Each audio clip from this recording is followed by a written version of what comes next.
setelah Idul Fitri habis Lebaran, ini mulai nih teman gue di sini yang gue bingungin kenapa dia malah neror gue orang gitu kan. Tongkrongan gue dibikin teror gitu kan. Jadi ada satu malam lagi pada main karambol nih di rumah gue sama teman-teman gue main karambol. Kita ngobrol ya apa aja kan anak muda dibahas kan, beda topik kan dibahas ketawa-tawa. Nah, tapi nih ketika gue lagi suasana hening, tuh tiba-tiba nih khas suaranya dia nih muncul. Wah, di situ gue sama temen gue langsung, lu dengar nggak? Udah biasa aja biasa. Nah, gue juga di situ akhirnya gue berusaha untuk biar lebih tenang nih ya. Udah, gue mencoba buat tenang, tetap main monopoli nih. Nggak lama, itu kertas monopoli itu digerakin.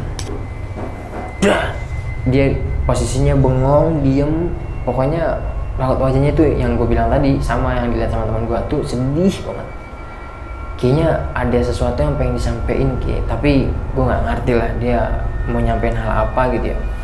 Di situ gue kaget, gue ngeliat dia jelas banget dengan baju pakaian yang terakhir kali gue anterin sama teman-teman gue.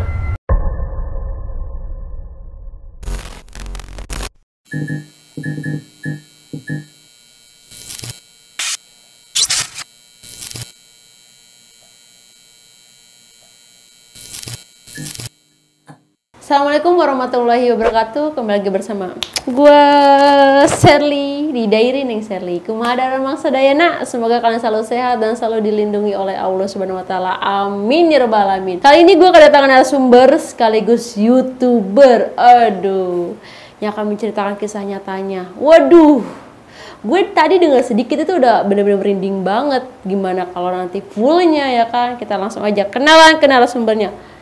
Bang Aris. Oh, Neng Sherly. Aduh,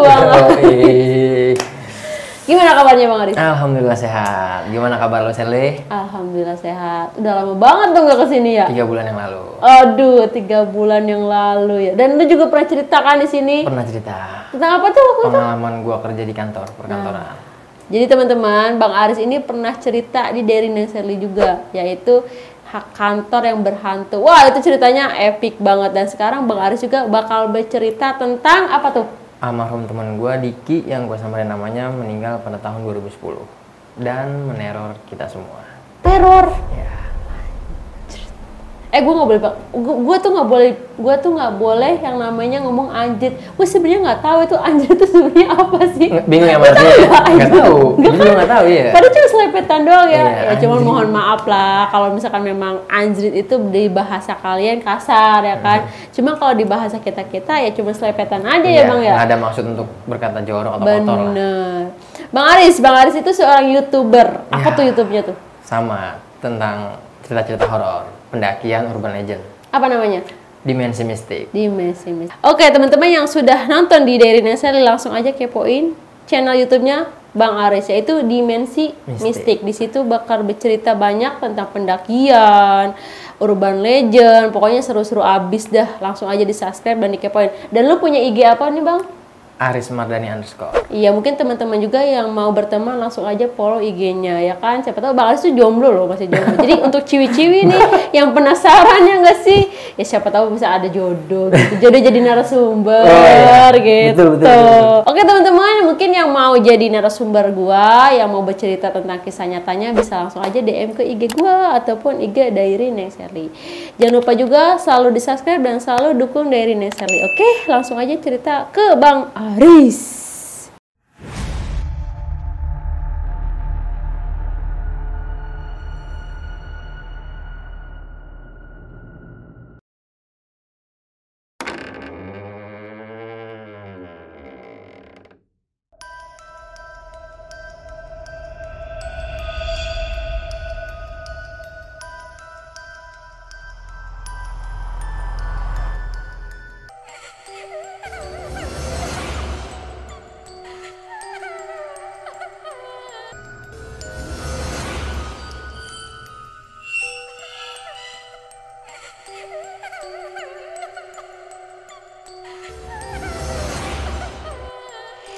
Jadi di sini gue mau nyeritain kisah pengalaman horor yang gue alamin pada tahun 2010 saya. Di tahun 2010 ini tepatnya di bulan suci Ramadan ya. Jadi ada temen, salah satu lah temen tongkrongan. Waktu itu, ini sebelum almarhum, jadi namanya di sini semua nanti gue samarin ya. Jadi gue sebut nama temen gue yang almarhum ini nanti Diki. Jadi pada saat sore hari itu tuh, di bulan Ramadan gue disuruh sama nyokap gue beli es batu nih sore-sore itu, kisaran jam 5 lewat lah. Nah ketika gue pulang dari balik beli es batu, gue ngeliat nih temen gue nih yang nantinya almarhum nih si Diki ini udah kayak orang kebingungan nih, udah kelihatannya udah gimana ya, udah resah lah, gelisah di jendela kamarnya. Jadi kalau gue gambarin jendela kamarnya itu ketika dia buka tuh langsung ngelos tuh ke jalanan. Jadi begitu gue lewat nih, gue ngeliat nih dia berdiri di sini kan di kamarnya. Gue nanya kan, Dik mau kemana lu, udah rapi banget, gue bilang gitu kan. Terus kata dia, gue mau ke rumah abang gue, Riz, mau balik, dia bilang gitu kan. Lah ntar aja kali nunggu buka puasa, gue bilang gitu kan.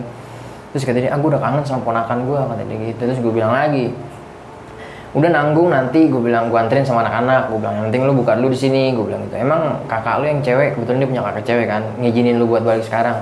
Kalau kata kakak gue sih ntar juga habis taraweh, kalau nggak habis buka, dia bilang gitu. Ya udah ntar aja lah, ntar gue anterin sama anak-anak, gue bilang gitu. Nah akhirnya singkat cerita dia mengiyakan nih, Riz tapi bener ya, nanti lu anterin gue sama anak-anak, habis buka aja, kata dia gitu. Oh ya udah siap, gue bilang gitu kan. Singkat ceritanya lagi, udah selesai buka puasa nih, dia datang nih ke rumah gue, udah rapi banget, udah pakai jeans, wangi banget lah, udah pakai sweater. Riz, oh iya Dik, ayo jadi nggak lu anterin gue? Katanya lu mau nganterin gue, dia bilang gitu kan. Ayo udah yuk, kita nyamperin anak-anak dulu. Nah kebetulan emang pada zaman itu kita tuh semua belum pada punya motor nih, minim banget lah motor. Jadi kita jemputin gue ke rumah teman-teman gue nih. Kebetulan emang rumahnya nggak berjauhan nih, masih sama satu RT lah. Gue jemput dulu nih ke rumah teman-teman gue. Akhirnya gue kumpul nih di rumah teman gue yang namanya Reges. Udah jalan lah nih gue ke tempat bus atau angkutan umum yang biasa diberhentiin sama teman gue ini kan. Gue anterin tuh bareng-bareng. Ya di perjalanan gue ngobrol biasa, ngobrol canda gurau. Singkat cerita lah, gue sampai di tempat pemberhentian bus ini kan, bus angkutan umum ini. Nggak lama kemudian sampailah nih busnya. Sampai ya udah gue berhentiin kan. Bang kiri bang, gue bilang gitu kan. Turun tuh ke naiknya. Nah emang setiap kali gue kadang kalau suka nganterin dia ini, gue selalu ngingetin nih sama kondekturnya. Gue bilang bang nanti tolong turunin teman saya di komplek AL. Gue bilang gitu kan. Terkenalnya emang komplek AL. Dia pasti tahu kan. Oh iya bang nanti saya turunin temennya abang. Ya udah. Dan di sini gue bisa jelasin lagi.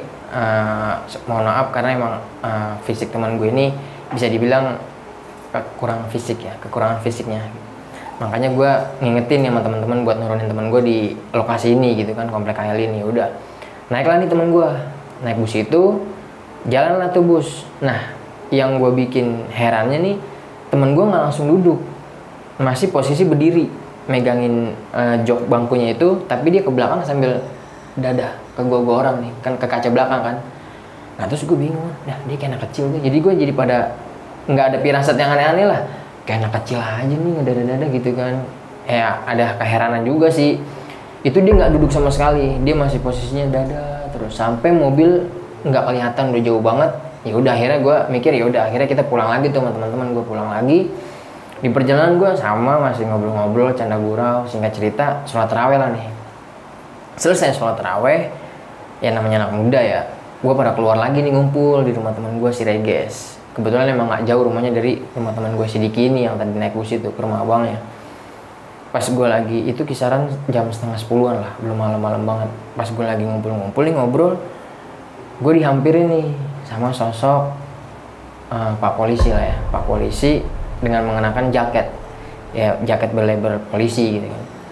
Nyamperin gue, nanya nih, Dek permisi, dia numpang tanya, oh iya Pak, tahu alamat rumah ini nggak? Nah dia nunjukin langsung KTP teman gue. Nah gue langsung bertanya-tanya nih sama teman gue lah, kok KTP-nya bisa sama polisi gitu kan, kenapa nih anak gitu kan. Gue takutnya ada kasus apa kan. Oh iya Pak, kenapa? Itu Pak rumahnya Pak, yang tembok warna biru, gue bilang gitu kan. Oh iya makasih nih. Nah di sini gue jelasin dulu, polisinya nggak jelasin kronologinya apa, masalahnya apa, enggak, cuma tiba-tiba nanya alamat. Ya udah gue jelasin, Pak polisinya bilang makasih aja kan. Pak polisi itu menghampiri rumah teman gue ini si Diki. Nah gue di sini tanda tanya besar bermunculan nih teman-teman, kenapa ya ini bocah, apa ya anak kayak gitu kan ya. Pas polisi sampai tepat di depan rumahnya, pas begitu keluar nih, nyokapnya, adiknya, bokapnya, ada abangnya juga kan situ sebagian. Gue bingung nih, tiba-tiba nyokapnya sama adiknya sama kakaknya yang perempuan ini nangis histeris nih. Oh ya udah, gue pada kaget kan. Ya udah akhirnya gue lari nih sama teman-teman gue nih, ngampirin rumahnya teman gue ini si Diki kan. Nah lagi-lagi di sini gue nggak langsung dijelasin. Tiba-tiba abangnya ini adalah abangnya, bukan abang yang tua ya, abangnya di bawahnya yang paling tua bilang, nanti lu bisa temenin gue nggak? Ya di antara lu lah perwakilan nemenin gue ke rumah sakit daerah Bogor. Di sini gue nggak bisa sebutin nama rumah sakitnya ya. Oh bisa bang, ya udah. Nah, terus gue bingung kan, gue sampai gotongin nyokapnya dulu tuh ke dalam pada pingsan kan. Warga juga ada yang keluar lah, sebagian warga ada yang bingung dengan keadaan histeris kayak gitu kan. Ya udah singkat cerita, gue jalan lah nih sama abangnya, dianterin juga sama pak polisi ini. Dan pak polisi ini cuma bilang kalau teman gue ini si Diki ada di rumah sakit itu kan, di rumah sakit daerah Bogor. Ya udah singkat cerita, gue sampailah di rumah sakit tersebut jam setengah 12-an. Gue sampai jam setengah 12. Emang di situ gue langsung dikagetin dengan keadaan teman gue yang udah terbujur kaku, dengan keadaan yang kupingnya keluar darah dari hidung, itu mukanya udah lebam-lebam. Di situ gue udah ya pecah lah tangisan gue sama teman-teman gue. Gue ngeliat, aduh, maksudnya nggak kebayang tadinya kita ngobrol ya kan, kisaran jam setengah 7 lah sebelum bisa kita masih ngobrol-ngobrol, bercanda-canda, nggak ada perasaan tawa apa kan. Cuma pas gue lihat, ya Allah kok kayak gini, gue bilang gitu kan. Ya udah akhirnya gue nggak lama tuh gue dibilang sama abangnya, lu kalau mau pulang nggak apa-apa, pulang sebagian, makasih ya, lu pulang dulu deh sama si Apres atau Alvin, nanti kita rolling aja gitu kan. Dan gue di situ ngeliat temen gue dalam keadaan koma, nggak sadarkan diri, udah koma aja, udah merem aja udah, cuman darah masih ngalir gitu kan. Ya udah akhirnya singkat cerita gue pulang. Sehari kemudian gue masih nanya nih kabar sama abangnya nih, bang gimana bang kabar Diki? Masih koma, Riz belum sadar, doain ya gitu kan, biar cepet-cepet sadar gitu kan. Oh iya bang, gue salah doain bang. Nah kedua harinya gue nanya lagi nih sama kakaknya lah yang cewek, sama adiknya juga kan. Gue nanya gimana kabar Diki? Warga juga udah pada bertanya-tanya kan, masih koma, belum sadarin diri gitu ya. Gue pikir wah kayaknya nggak normal nih, kok koma lama banget gitu kan. Nah pas malam ketiga, ketika gue sama keluarga gue lagi pada sahur, rumah gue diketok nih sama abangnya nih. Assalamualaikum, Riz, assalamualaikum. Ya udah, gue bukain, waalaikumsalam bang. Gue posisinya lagi sahur lah sama keluarga kan. Riz, boleh minta nomornya nenek nggak gitu kan. Nah kebetulan emang rumah abangnya ini deket sama rumah nenek gue, beda RT aja. Nenek gue RT 9, dia RT 7 kan. Ya udah, gue suka tanya kan, ada bang, buat apaan ya bang? Dijelasin, Riz, mau ngabarin abang gue, soalnya si Diki udah nggak ada. Wah, gue langsung innalillahi. Di situ gue sama keluarga gue juga ibarat kata udah nggak ketelan lah nih, makan sahur udah nggak ketelan gitu kan, udah nggak nafsu banget kan, dengar kaget berita kayak gitu. Akhirnya semua warga juga keluar kan, hiruk pikuk rame tuh, gempar lah, maksudnya nggak nyangka gitu, masih muda meninggal kan. Ya udah nih, singkat cerita gue dapat kabar kayak gitu, abangnya pulang, ngabarin abangnya kan. Ya udah, besok paginya nih jam 9, kisaran setengah 9 jam 9, jenazah teman gue ini diantarin nih pakai ambulan kan. Ya di situ pecah tangis lagi dah, keluarga semua, keluarganya dia sama gue juga, keluarga gue pada nangis. Karena emang biasanya dia setiap malam itu kalau asal habis isya itu langsung nongkrongin rumah gue, langsung datang tuh ke rumah gue nongkrong. Gue ngangkat kerandanya kan, karena emang dibuka dulu tuh meskipun udah di kain kafan kan ya, diletakin, dibuka lagi kan kerandanya kan, biar keluarganya ngeliat nih, sanak saudaranya kan. Di sini gue udah nimbul kecurigaan, maksud gue itu gue masih ngeliat aliran-aliran darah tuh yang masih mengucur tuh di kain kafannya kan. Cuman gue di situ saat itu karena gue masih posisinya masih anak-anak ya, bisa dibilang ya, belum ngerti apa-apa, masih takut lah buat nanya gitu ke abangnya atau ke keluarganya. Cuman gue di situ udah firasat gue, ini kayaknya nggak jatuh doang nih gitu kan, tapi gue nggak berani nanya kan. Ya udah, teman gue juga situ beberapa ada yang curiga nih dengan keadaan kok masih darahnya masih ngucur gitu kan di kain kafan. Ya udah, singkat cerita disolatin di musola, terus dikebumikan lah. Setelah balik dari pemakaman, mungkin ini gue di sini gue meluruskan ya, mungkin dari kesepakatan keluarga almarhum teman gue ini nggak mau ngadain tahlilan pada saat orang lagi sibuk-sibuknya ibadah puasa kan. Tapi mungkin kan ada juga yang mau ngadain, dan gue kembaliin lagi nih, mungkin emang keluarganya juga udahlah takut ngeganggu ibadah orang kan. Akhirnya keluarganya sepakat ngadain tahlilannya setelah Idul Fitri nih, Lebaran. Selama puasa itu kita nggak ngalamin teror, maksudnya belum, biasa-biasa aja, normal, nongkrong, pulang malam, pulang pagi sama teman-teman gue, biasa-biasa aja. Nah, singkat cerita, setelah Idul Fitri habis Lebaran, ini mulai nih teman gue di sini yang gue bingungin, kenapa dia malah neror gue orang gitu kan. Tongkrongan gue dibikin teror gitu kan. Jadi ada satu malam lagi pada main karambol nih di rumah gue sama teman-teman gue, main karambol. Kita ngobrol ya, apa aja kan anak muda dibahas kan, beda topik kan dibahas, ketawa-tawa. Nah, tapi nih ketika gue lagi suasana hening, tuh tiba-tiba nih khas suaranya dia nih muncul. Wah, di situ gue sama temen gue langsung, lu dengar nggak? Udah biasa aja, biasa. Gue bilang gitu kan. Gue berusaha untuk tetap tenang. Gue masih main karambol. Nah, parfumnya dia nih khas parfumnya dia banget. Nimbul lagi nih, kecium nih sama gue, kandus semua sama gue semua nih. Terus teman gue langsung nyelek gue, cabut yuk, masuk gitu kan. Teman gue pada nggak berani, akhirnya pada masuk nih ke rumah gue. Di sini gue mencoba, gue nggak bisa ya, bisa dibilang gue nggak ada kepekaan, nggak bisa apa-apa. Cuma di sini gue mencoba buat interaksi lah. Gue bilang sama teman gue gini, Dik, kalau emang lu kangen sama temen lu cukup ngeliatin dari jauh aja. Kalau lu kayak gini, lu yang ada bikin takut teman-teman semua nih. Gue bilang gitu ya. Cuman keadaan gue di situ jujur ya, gue merinding, gue berasa merinding banget. Ya udah, akhirnya gue masuklah ke dalam juga tuh. Gue ikut masuk sama anak-anak, sama teman-teman gue kan. Nah, singkat cerita, tapi sih kita diterornya nggak malam ini, malam berikutnya nggak. Ntar 2 hari lagi, 3 harinya lagi gitu kan. Ini gue singkat ceritanya lagi nih. Jadi pas kedua harinya lagi nih, gue itu lagi posisinya gue lagi pada, kan gue dikasih gimana ya, gue masih anak-anak remaja musola lah. Gue dikasih kewenangan buat ya nggak apa-apa lu kalau mau main di luar musola, di teras gitu kan, sama Pak Hajinya ini kan, Pak Haji Usman ini. Udah, akhirnya gue pada main monopoli nih. Gue pada main monopoli di luar musola. Itu posisinya kisaran jam 1. Itu emang suasana udah hening, sunyi, nggak ada satupun orang yang lewat. Suasananya udah beda banget yang gue rasain. Cuman gue tetap main. Nah, itu nggak lama tuh, gue lagi main monopoli sama teman-teman gue. Tuh parfumnya dia muncul lagi tuh parfumnya dulu. Teman gue nyolek nih, Salpin, Riz, udah tenang aja, gue bilang. Dia udah pasti bakal kayak gini terus nih, karena kan dia kesehariannya dia sama kita, gue bilang gitu kan. Udah tenang aja, tenang. Cuman ya emang gue ngerasain merinding parah. Nah, gue juga di situ akhirnya gue berusaha untuk biar lebih tenang nih ya.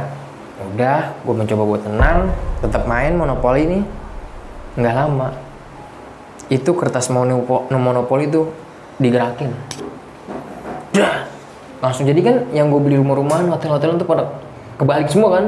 Wah, temen gue udah sebagian langsung lompat kabur gitu kan, udah ketakutan kan, histeris kan. Wah, setan gitu kan, cabut. Di sini tinggal gue berdua sama teman gue. Cuma di sini gue memberanikan diri lagi nih buat berinteraksi, karena di situ gue juga ada emosi nih. Karena ya lu kalau kayak gini mulu nih bikin serem banget nih tongkrongan gitu kan. Akhirnya gue bilang kan, Dik, kan gue bilang, lu kalau kangen sama teman-teman lu cukup ngeliatin dari jarak jauh, nggak usah kayak gini. Kalau kayak gini, yang ada lu bikin tongkrongan lu sepi, gue bilang gitu kan.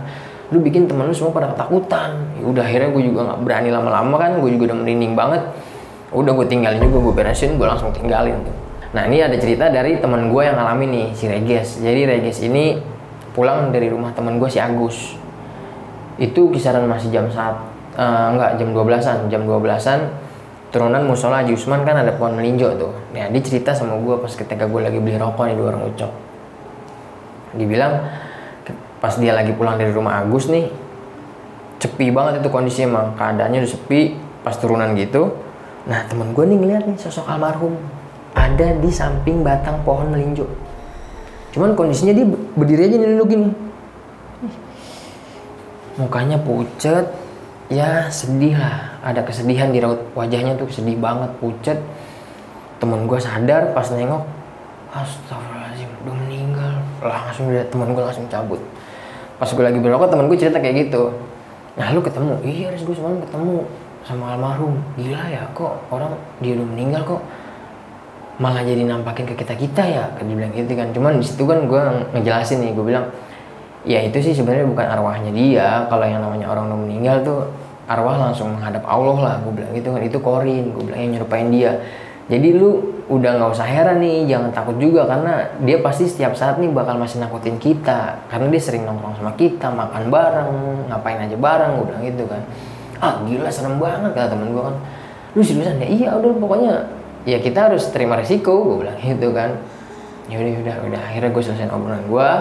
Nah jadi ada suatu ketika gue sholat isya. Nggak lama gue baru takbiratul ihram nih di musola kan, gue sholat isya sama teman-teman gue nih, gue takbiratul ihram, Allahu Akbar. Itu pinggul gue nih kayak ada yang nyolek nih. Dan itu gue sadarin, itu bercandanya almarhum. Kalau sebelum sholat dimulai, pasti kalau misalnya temennya udah ada yang mulai, dicolek sama dia. Wah, gue langsung sadar, wah dia lagi nih. Dan itu gue pendam dulu nih sampai sholat selesai. Nanti gue pengen tanya nih, gue pengen nanya nih sama teman gue, dia ngalamin juga nggak nih dicolek gitu kan. Pas kelar sholat selesai, doa selesai, keluar langsung nih temen gue si Alvin nanya gue, Riz, apa? Tadi lu dicolek nggak pas kita baru-baru awal sholat? Wah iya, benar, lu juga pada dicolek ya? Iya. Jadi gue tuh semua ngalamin dicolek satu-satu semua.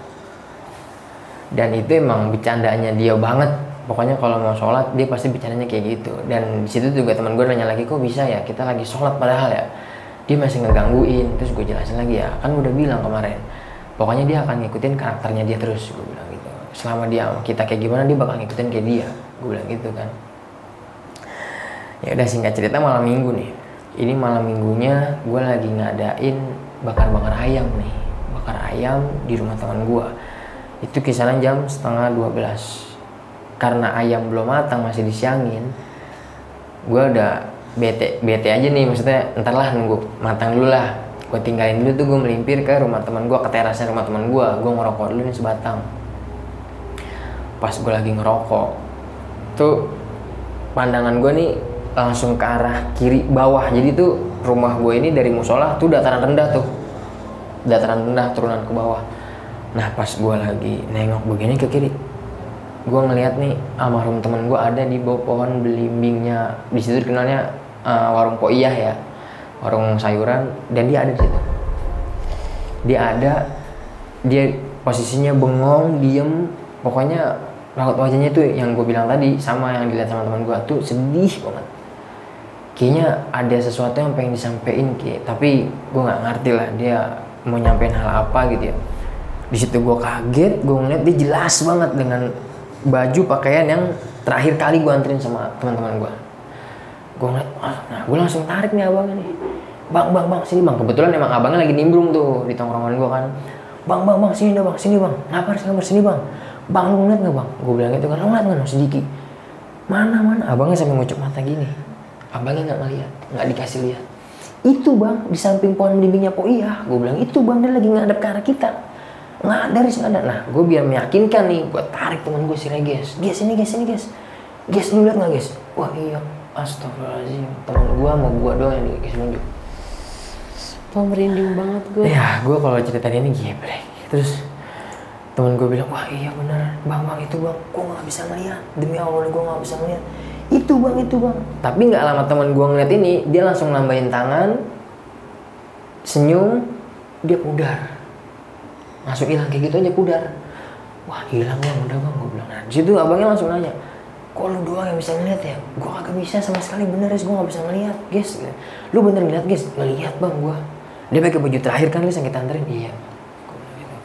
Oh iya, gue mau nanya nih sama lu sering gak sih ditunjukin? Kan lu temennya nih, abangnya nanya tuh disitu. Saat itu juga abangnya langsung nanya, lu kan sering nongkrong, begadang, makan bareng, lu sering gak sih? Wah bang, jangan ditanya deh bang, gue bilang gitu kan. Kita udah beberapa hari ini ya kita ngalamin diganggu sampai kita ketawanya muncul, gue bilang gitu kan, wangi-wangiannya muncul, gue bilang gitu kan.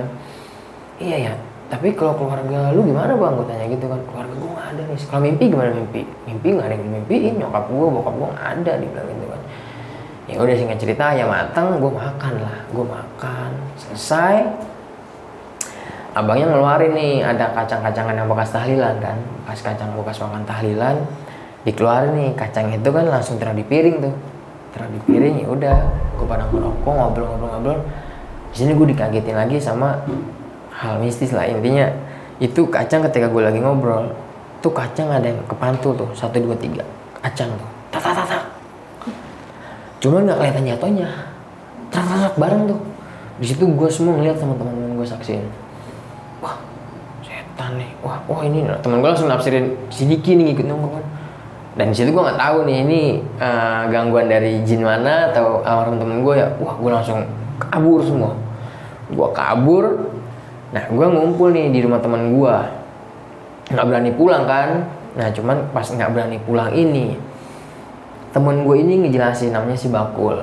Pas gue lagi ngobrol-ngobrol belum ada tidur kan, temen gue jelasin, oh ini mungkin yang dia ngomong nih sama gue nih. Emang dia ngomong apaan Kul? Gue ngomong gitu kan.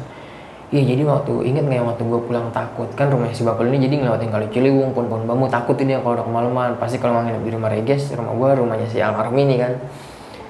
Oh iya gue inget kayak sama itu takut ya. Iya kan gue nginep turis kata dia.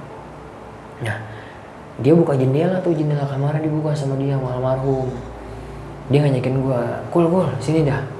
Ah udah Dika, tidur gue udah ngantuk gitu kan. Enggak sini dulu sini katanya. Enak kali ya kalau tinggal di langit. Dia ngomong kayak gitu ke Bakul. Bakul langsung ketakutan tuh. Ah ini udah lu jangan ngomong ngaco udah ngaco aja ngomong lu gitu kan. Udah tidur gitu. Nah ketika udah kayak gini kan, kejadian kayak gini, si Bakul nih baru nyadarin nih, akhirnya cerita, oh iya bener Kul, mungkin itu ibarat kata gimana ya, firasat lah. Setelah dia mau ninggalin kita orang nih, gue bilang gitu kan. Ya udah singkat cerita, besokannya gue lagi nongkrong lagi nih, gue lagi ngobrol biasa. Ini dia lewat. Gue lagi ngobrol aja biasa, ngobrolin hal-hal yang nggak jelas lah, anak-anak muda kan.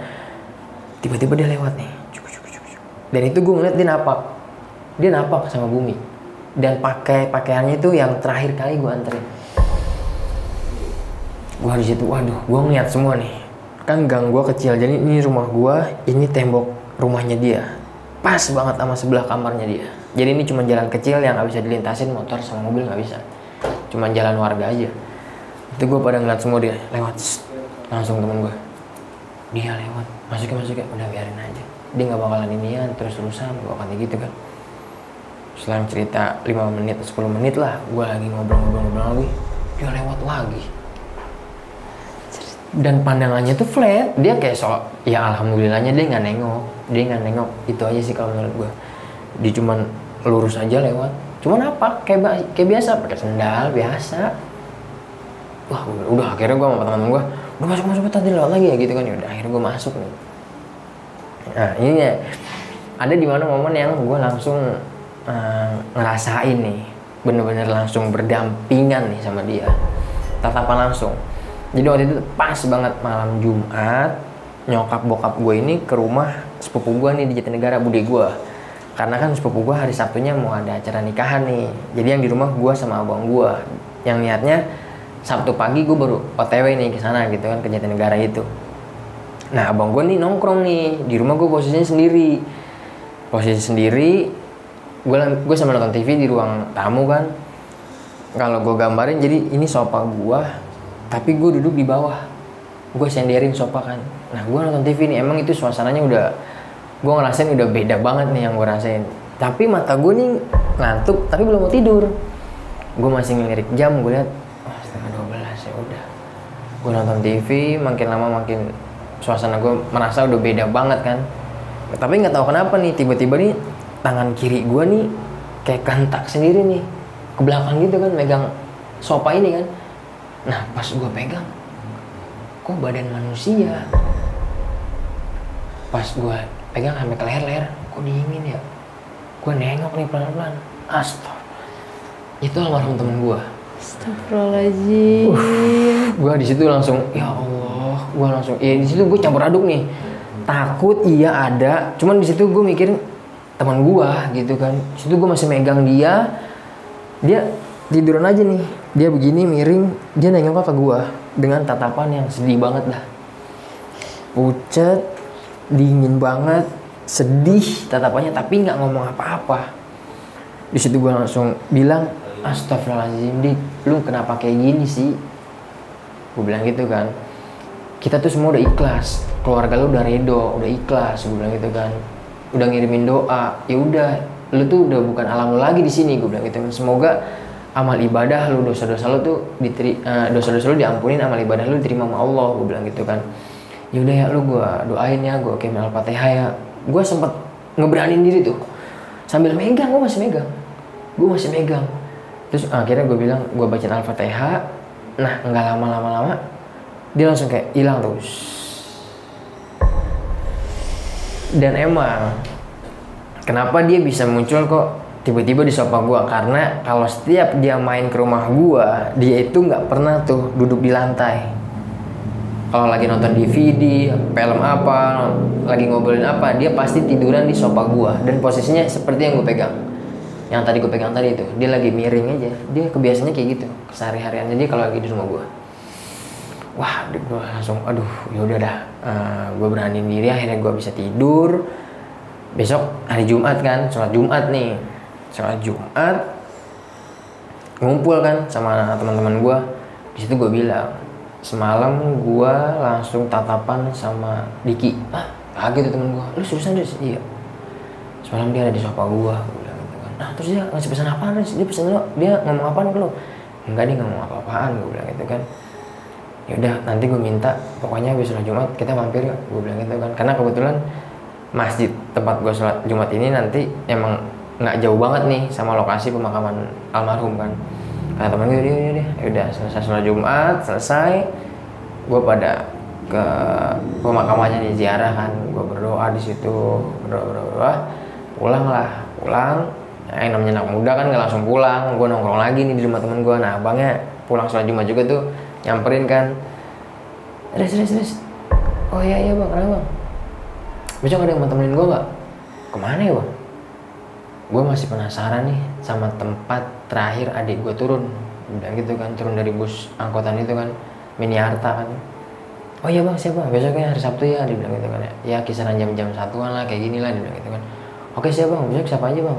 Ya terserah lu mau ngikut semuanya atau lu sama Regi sama Aples lo nggak apa-apa, dia bilang gitu. Ya udah. Singkat cerita, gue sama abangnya ini menuju ke lokasi tempat yang emang sering nih, kalau almarhum temen gue turun ini emang cuman satu-satunya itu aksesnya itu doang, komplek AL. Karena kan kalau udah maju lagi kan pasar Minggu itu muter, trayeknya sampai situ kan. Jadi di sini gue mau jelasin, jadi emang abangnya ini udah tahu, maksudnya dalam artian ya adanya emang kalau turun tuh di situ gitu kan. Akhirnya gue sampai lah di lokasi tempat teman gue almarhum ini turun nih di situ. Di situ gue menggali informasi, nyari saksi gitu kan. Gue nanya tukang ojek, gue nanya tukang koran yang ada di halte itu, Bang Simbolon namanya kan waktu itu. Gue nanya sama warteg. Nah, gue nanya. Nah, gue lagi nanya itu, keluar nih tukang ojek sambil bawa piring keluar dari warteg. Bang, ada yang lihat nggak bang?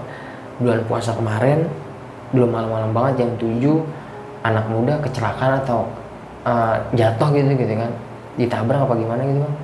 Keluar dia nih tukang ojek ini sambil megang piring. Oh iya bang, saya lihat bang, saya saksinya langsung gitu. Ya udah, akhirnya gue menggali terus nih informasi. Nah itu jelasin nih. Jadi kronologinya, kalau kata tukang ojek yang saksi mata ini ngeliat, temen gue ini emang mengidap penyakit 7 keliling yang sekarang dibilangnya vertigo. Jadi kalau kata tukang ojek ini, ketika mobil bus angkutan umum itu udah tepat di depan halte, teman gue turun baru kaki kiri.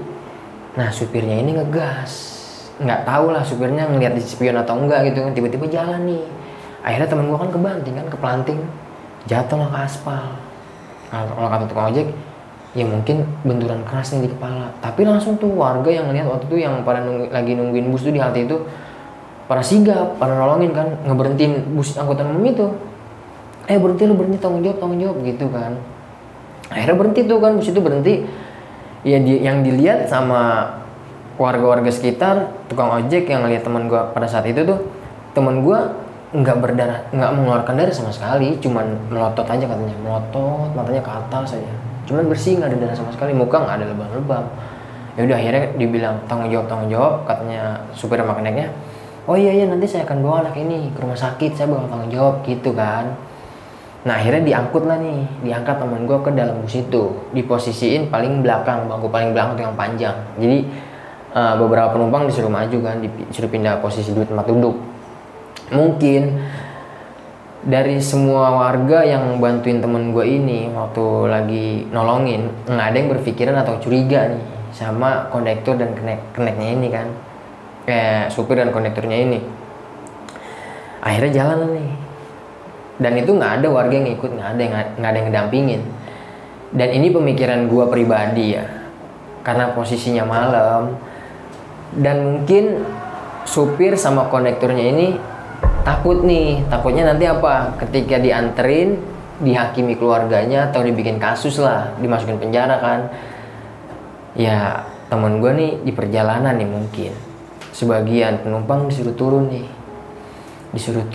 lah. Temen gue, kenapa bisa gue bilang disuruh turun, karena emang temen gue tuh duitnya nggak ada, handphonenya nggak ada, kayak gitu. Jadi digebukin lah.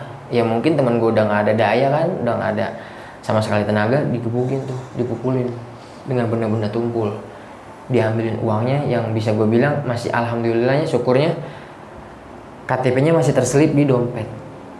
Nah setelah dipukulin itu mungkin dia udah berpikir pendek lah, ini supirnya. Akhirnya teman gue dibuang lah di daerah Kota Bogor, di samping-samping selokan gitulah, pinggir jalan. Temen gue dibuang dan ditemuin sama warga sekitar Bogor, tapi nggak berani megang kalau kata polisinya. Jadi dia langsung laporin nih ke polsek terdekat.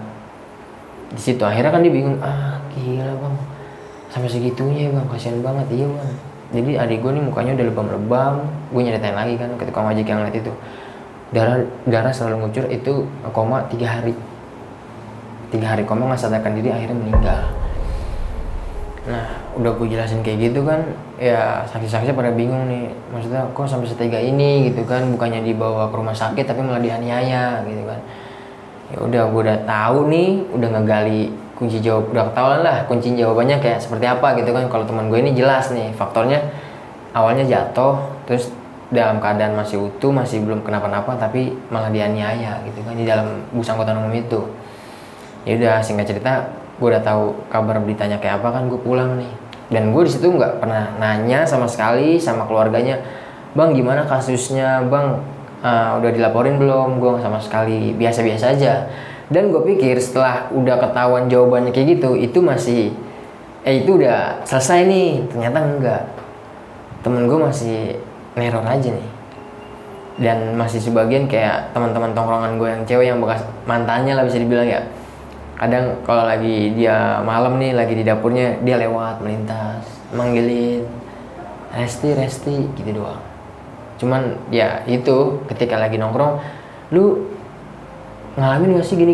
Ya iyalah, gue bilang gitu. Kita ngalamin semua. Ya udah, akhirnya keesokan malamnya dia lewat lagi tuh. Ketika gue lagi nongkrong, dia lewat lagi. Tapi ya kayak tadi, dia nggak ngomong apa-apa. Pokoknya pandangannya flat, lurus aja. Tapi ya bukan kayak kita manusia normal. Udah ya namanya hantu ya, udah pucet banget. Dia melintas aja. Udah, akhirnya gue sampai nanya-nanya lagi sama keluarganya, bang ada lu sama keluarga suka ditampakin gak sih bang? Gue bilang gitu kan. Terus kata keluarganya, enggak Riz, yang gue bingung tuh keluarga gue semua gak ada yang ngalamin. Maksudnya gue makanya bingung nih, lu kok sempet diteror banget gitu kan, sampai kayak gitu. Yang lu lagi nongkrong, terus kayak kemarin yang lu lagi bakar ayam dikasih lihat gitu kan. Ya akhirnya dengan sendirinya, alhamdulillah lah, selang beberapa lama ya teman gue udah nggak neror lagi, kayak gitu sih. Gila, gue merinding banget pas lo megang. Iya, gue megang. Aduh, itu rasanya gimana megang hantu bang? Ya gue nggak tahu ya, di situ pada intinya yang namanya sekejap ya, nggak direncanain ya, gue langsung ya gue iyalah refleks itu jatuhnya. Ya gue kan orangnya jujur ya, di sini penakut banget, gue penakut. Cuman gue pikir di situ lagi, oh ini temen gue, bukan setan yang orang lain atau gimana gitu kan, yang biasa nongkrong sama gue, makan bareng, tadinya bareng. Ya gue anggap udah biasa aja, dingin banget asli. untungnya tuh nggak berbentuk yang aneh-aneh ya. Maksudnya berbentuk seperti dia gitu, nggak berbentuk yang poci ataupun apa gitu. Duh, gua kalau digituin langsung pingsan banget. Ya, pingsan lah, dan bagusnya lagi kenapa? Dia nggak melontarkan ucapan. Kalau dia melontarkan ucapan, wow, gua nggak tahu. Ya ngobrol berarti Bang. Gue nggak tahu dia harus gimana. Aduh, gimana teman-teman dari Neng Sherly? Aduh, cukup menegangkan kan cerita dari Bang Aris. Gue bingung nih mau nanya apa karena udah detail banget ceritanya. Mungkin kalian yang masih penasaran boleh langsung lah komen di kolom komentar ya Bang. Betul. Siapa tahu nanti Bang Aris bisa balas-balasin DM-DM-nya ya kan, ataupun langsung DM ke IG-nya Bang Aris yang mau langsung nanya secara detailnya kayak gimana gitu. Karena gue di sini udah merinding parah. Gue ngerinya almarhum dateng gitu karena kan kita menceritakan. Ya mungkin sebelum kita nanti close kita baca doa dulu ya, kirimin doa untuk almarhum. Semoga ya itu ditempatkan yang paling tepat, yang paling terbaik di sisi Allah Subhanahu wa taala. Amin ya rabbal alamin. Bang Aris, aduh terima kasih nih udah mau mampir, udah mau bercerita lagi di Diary Neng Sherly. Semoga makin sukses. Amin, Diary Neng Sherly juga. Amin, semoga kita selalu selalu kompak ya, silaturahminya masih dijalanin gitu. Maris, mungkin ada pesan-pesan untuk teman-teman kita semuanya? Pesan dari gue ya buat teman-teman yang mau keluar rumah lebih bisa mawas diri aja. Dan buat para supir angkutan umum khususnya ya itulah supir-supir angkutan umum, mau itu bus antar kota lah atau antar daerah lah ya. Kalau misalkan ngalamin hal yang sama yang teman gue alamin, kecelakaan pada saat itu, ya tolonglah bener-bener tanggung jawab, dibawa ke rumah sakit. Karena nggak mungkin kalau dibawa ke rumahnya keluarganya langsung menghakimi aja, itu nggak mungkin. Kan bisa dibicarain baik-baik dan nggak harus dengan cara yang nggak manusia banget nih kalau menurut gue yang dialamin sama teman gue ini si Diki kan. Akhirnya sampai dipukulin, dianiaya, dibuang, kan nggak manusia banget kan. Aduh, ya Allah. Kayak gitu aja sih pesan gue buat ya khususnya para supir-supir bus. Ya hati nuraninya harus dibuka. Betul. Ya. Aduh, gue juga sampai ngenes banget ngedengarnya. Ya Allah, itu sebagian dari saudara kita. Mungkin dia seperti itu karena memang terbiasa dengan kalian ya. Iya, Dia juga sebenarnya kangen mungkin dengan perkumpulan kalian, ya kan, main sama kalian. Ya hanya dengan cara itu dia tapi bisa. wujudnya yang salah ya. Bikin kita merinding, bikin kita takut ya. Tapi alhamdulillahnya sekarang udah nggak diteror. Alhamdulillah. Ya semoga jangan diteror lagi. Amin. Dan semoga jangan ada kejadian seperti ini lagi ya Bang Aris. Amin, mudah-mudahan. Oke teman-teman, sebelum kita akhiri, kita alangkah baiknya berdoa untuk almarhum ya. Semoga almarhum ditempatkan di tempat yang terbaik. Kita berdoa menurut agama dan kepercayaan kita masing-masing ya. Berdoa dimulai. Bismillahirrahmanirrahim.